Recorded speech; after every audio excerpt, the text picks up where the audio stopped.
Hello, happy Wednesday everyone. So, continuing on the blog series around cognitive distortions, what do we do to reduce them, to lose the unnecessary stress that it's causing us? So, as you would have noticed, over the last couple of weeks I've gone through what cognitive distortions are, the 11 different types, why these cause you a ton of unnecessary stress, and primed you yesterday on two ways to manage them. And they were become aware of your thought habits and to recognize realistic thoughts.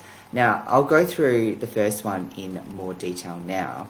And to do that, we've talked a little bit about it, but it's about just becoming more aware of your thought habits. And there are a number of ways you can do this, right? So one, you can kind of just make a mental note as it occurs. Another thing you can do is to do things like keep a thought journal. Sometimes thought distortions are more obvious when we see them written down or spoken out loud, right? Now, I get it, it's going to feel a bit uncomfortable when you first do it. So just potentially speaking out loud is probably not going to be the best thing for you, but having it in front of you written down in a private journal is often a good way. And it externalizes it as well, right? Because then it doesn't become a reflection on you, it just becomes a reflection on the thought that you're having.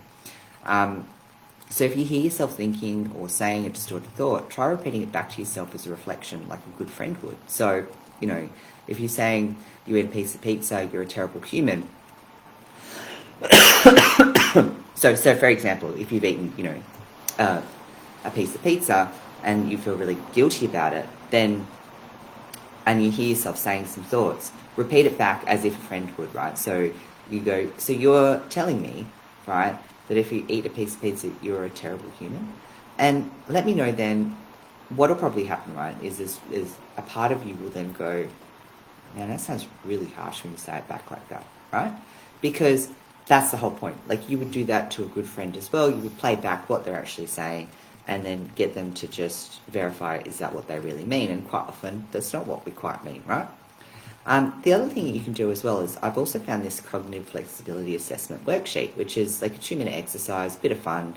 All you need is, I think you can actually do it in the PDF actually. So I'll put the link in the comments. You can have a go at completing that just to see where you're on the spectrum of the cognitive flexibility and what that means for you.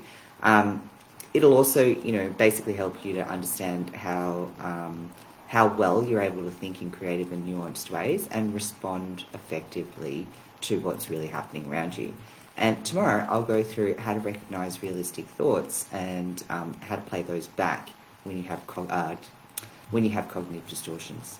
All right, have a go at the worksheet and let me know how you go in the comments.